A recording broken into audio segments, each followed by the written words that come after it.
Bonsoir à toutes et à tous et bienvenue pour cette première émission de Hot Topics by Devoteam, l'émission où je pose des questions avec des sauces pimentées. Première émission, invité de marque, Emmanuel Lehmann, CEO France, qui nous a fait le joie et le plaisir d'être avec nous ce soir. Manuel, comment ça va? Ben ça va, merci. Tu m'as invité pour un petit dîner entre amis. Absolument. Il va y avoir 5 questions, 5 sauces. Ouais. Plus on va progresser au niveau des questions, plus les sauces vont être épicées. Ma première question, c'est quoi ton rapport avec la nourriture épicée? Le Mexique, une plage, Tulum. Prêt? On va passer à la première sauce. T'as pas changé les sauces, je te connais toi. Non, j'ai absolument pas changé les sauces. T'inquiète pas, tout va bien se passer. Tu le fais très bien, je trouve. Je vais en prendre un peu aussi. C'est parti. Il est bon. Ouais. Il est fort. Hein? C'est le plus doux celui-là?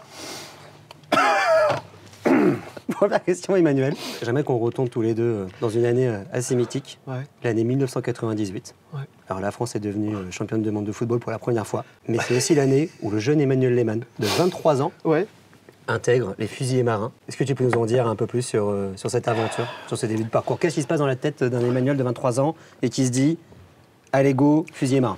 Alors, Emmanuel, il voulait pas payer ses cours de plongée. Donc, il a dit, tiens, ça serait intéressant de faire l'armée. Ça te chauffe pas, toi, un peu, là? Si, un peu, ouais. Il s'est dit, il va pas payer ses cours de plongée, donc il va faire 2 ans de fusilier marin à Saint-Mandrier, à l'école de plongée. Ouais. Dans un contexte plutôt sympa. Plongée en Méditerranée, puis après plongée en cuve à Brest et à Lorient. Et après, un peu de voyage touristique. En Afrique et aux Antilles françaises. Donc c'était assez sympa. C'était épicé aussi comme période de ma vie. J'en garde des très bons souvenirs et des très bons copains. Qu'est-ce que tu tires de cette expérience un peu militaire? La camaraderie, le goût de l'effort, évidemment un petit côté d'aventure, beaucoup la patience pour laisser le temps faire son œuvre, comme le tabasco là. Ouais.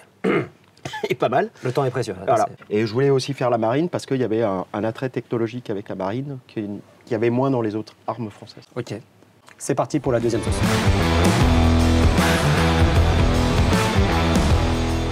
Allez, on va à la camaraderie. à la camaraderie. Ah ouais. De quoi aujourd'hui tu es le plus fier? Je pense du projet Devoteam construit avec le collectif, qui soit collaborateur, partenaire. C'est une histoire. C'est une histoire de beaucoup de personnes depuis les 10 dernières années où je suis chez Devoteam. Des gens qui sont restés, des gens qui sont partis, mais chacun a amené sa pierre à l'édifice, à cette cathédrale qu'on a construite tous ensemble. Et je pense que ça s'est célébré par différents moments. Ça a été des séminaires, ça a été des événements sportifs, ça a été beaucoup de choses, beaucoup de belles images faites dans un projet humain et partout en France. Que ça soit à Paris, en région, et maintenant dans d'autres contrées, Tunisie, Maroc, Luxembourg, Belgique. Donc le fait de découvrir, on ressent bien le retour arrière là. Ouais. C'est quelque chose. Ça pousse là. Et on va pouvoir passer à la troisième question. C'est parti pour la troisième sauce. Là, on va atteindre tranquillement 137 000. D'accord. Mais ça va. Allez. Ok. Oui. On va prendre le temps. Oui. C'est tout ça, la patience.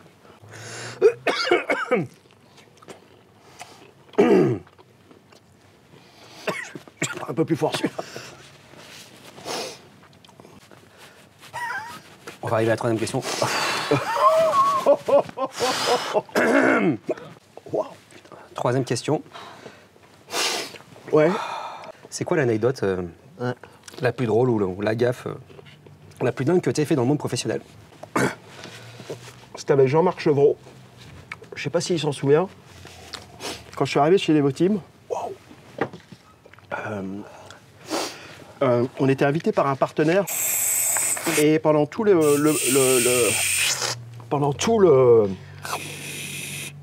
meeting à la Défense,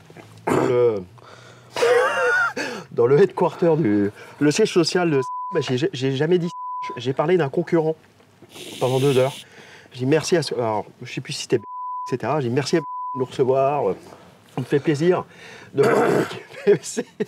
Et à la fin, il m'a dit non mais vous n'êtes pas c'est un concurrent. Pendant 1 heure, il n'a rien dit. Donc, tu as parlé d'un concurrent pendant 1 heure? Ouais, je t'ai invité et on n'a jamais placé le nom de la boîte qui nous a invité. Et ça, c'est sur le décommande? Ils ont bien réagi ou... Non, je ne les ai plus jamais revus. Ils n'ont plus jamais voulu me revoir. Manu, fin de la 3e sauce. Est-ce que ça va? Ouais, ça va. Bah écoute, on va passer à la 4e sauce. 4e sauce, c'est parti.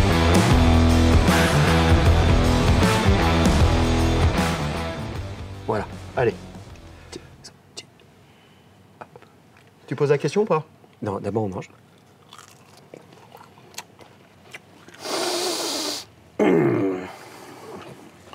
Ah ouais.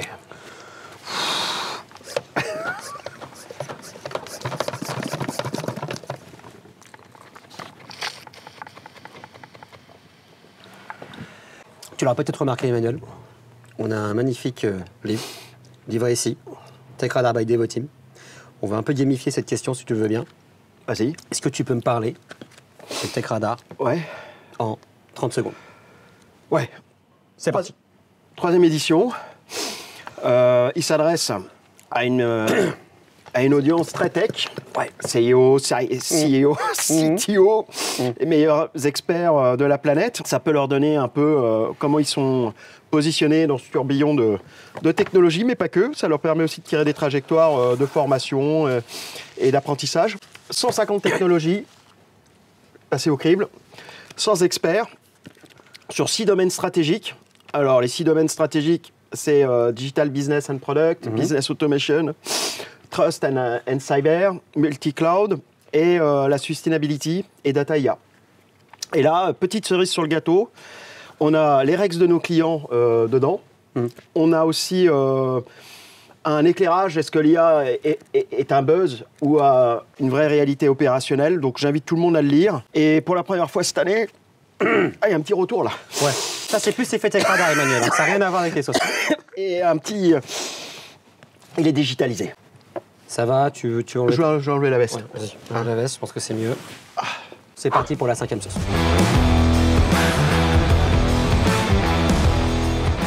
Juste à l'odeur, je sais pas si tu sens, mais juste au niveau de l'atmosphère, là, il y a une expérience qui se... Prendre du lait avant. Alors, merci. Santé.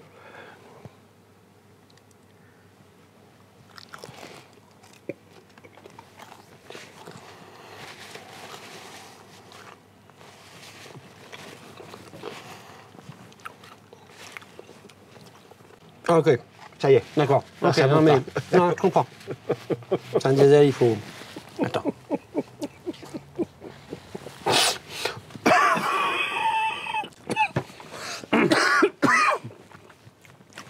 Emmanuel, 5e question.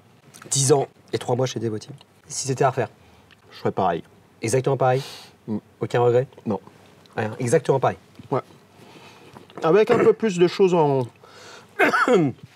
un peu plus d'activité en... Ah si, là, on la sent bien, là. Ouais. Avec un peu plus d'activité en région qu'à Paris. Ouais. Mais sinon, on ferait la même chose.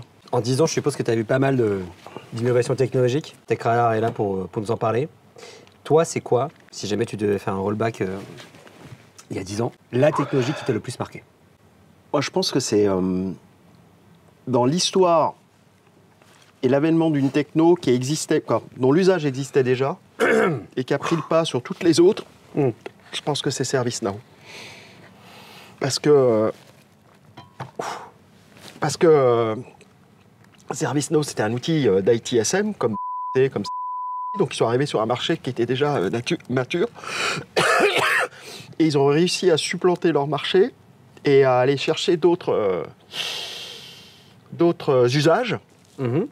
Et tu veux un peu de lait? Ouais, je prends un peu de lait là. Ouais. Et aujourd'hui, ils ont une croissance qui est fulgurante et qui dépasse ce pourquoi ils s'étaient créés. Et je pense qu'avec le business automation et le... Ah la vache! Ouais. Hein? C'est ServiceNow, c'est ça? C'est l'émotion, c'est tout qui revient. C'est le premier. C'est ça. C'est ServiceNow, c'est l'émotion. Tu peux y aller, hein, t'inquiète pas. Allez, on va reprendre un petit peu là. Attends, mais je comprends. Ouais, ok. Bon, vas-y, je te suis, mais c'est un peu, c'est un peu étrange ta tactique, mais j'apprécie. Hein, on finit, hein. C'était ServiceNow. Ok.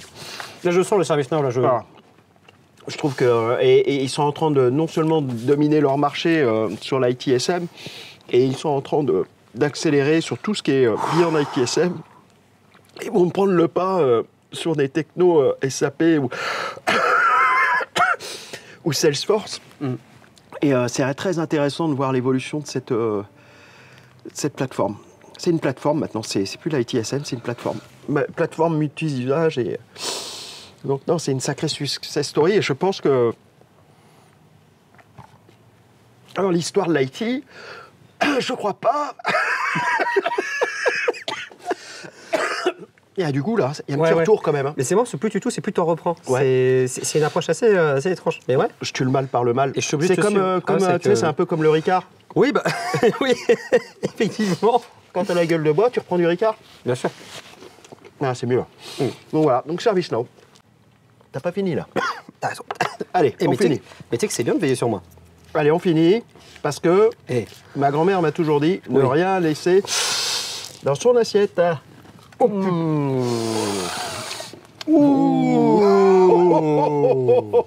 tu fais un peu de chante aussi.